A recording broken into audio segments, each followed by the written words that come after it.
అందరికీ నమస్కారం అండి. అరటికాయ పొడి కూర అండి. ఇగురు అని కూడా అనొచ్చు.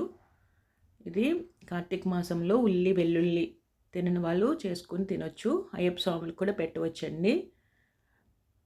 ప్రాసెస్‌కి వెళ్ళిపోదాము. నేను ఒక 3 తీసుకున్నానండి. ఇవి ఎందుకంటే సన్నగా ఉన్నాయి కాబట్టి మీకు ఎన్ని కూరని బట్టి తీసుకోవచ్చు. లావుగా ఉంటే హాఫ్ హాఫ్ కట్ చేసుకొని 3 విజిల్స్ రానివ్వాలండి. నేను సన్నగా ఉన్నాయి కదా 2 విజిల్స్ రానిచ్చానంతే.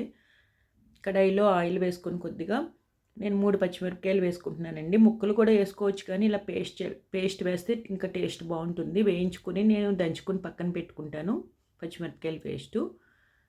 ఇప్పుడు కుక్కర్ మూత తీసి చూసుకుంటే ఇగో చూసారా మరీ మెత్తగా తేగుల్లాగా అయిపోకూడదండి. అందుకే 2 విజిల్స్. పెద్ద లావుగా ఉన్న కాయలైతే 3 విజిల్స్ సరిపోతుంది. పచ్చిమిరపకాయలు దంచుకొని నేను వేసేసుకుంటున్నాను. కొద్దిగా రుచికి సరిపడ ఉప్పు. ఒకసారి అరటికాయ ముక్కల్లో వేసేసి మొత్తం అంతా మిక్స్ అవ్వాలండి. బాగా పేస్ట్లా చేయకూడదు. ముక్కలు ముక్కలుగా ఉంటే బాగుంటుంది. ఇంకా అదే ఆయిల్లో మిగిలిన ఆయిల్లో ఆవాలు, శనగపప్పు, మినపప్పు, జీలకర్ర, ఎండుమిరపకాయ, కరివేపాకు అన్నీ తాలింపు పెట్టుకుందాం. సేమ్ పులిహోర తాలింపులానే కరివేపాకు, ఇంగువ వేసుకొని పసుపు కూడా వేసుకొని ఒకసారి తిప్పేసుకొని బాగా వేగింది కదండి.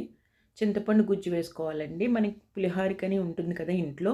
ఇది లేని వాళ్ళు చింతపండు చిక్కగా పిండుకుని కూడా వేసుకోవచ్చు. లేదంటే నిమ్మకాయ కూడా పిండుకోవచ్చండి. కానీ నిమ్మకాయ కూర అయిపోయినాక లాస్ట్‌లో పిండుకోవాలి. చింతపండు గుజ్జు ఎక్కువ ఏమి వేగక్కర్లేదండి. తిక్కగానే ఉంటుంది కదా. వెంటనే ఈ అరటికాయ ముక్కలు అన్నీ వేసేయచ్చు. అన్నీ ఉన్నాయి కదండి దీంట్లో. పచ్చిమిరపకాయలు, ఉప్పు అంతా సరిపోయిందండి కరెక్ట్‌గా. వీడియోస్ చూస్తున్నారు కానీ లైక్ చేయట్లేదు. ఒక లైక్ అండి.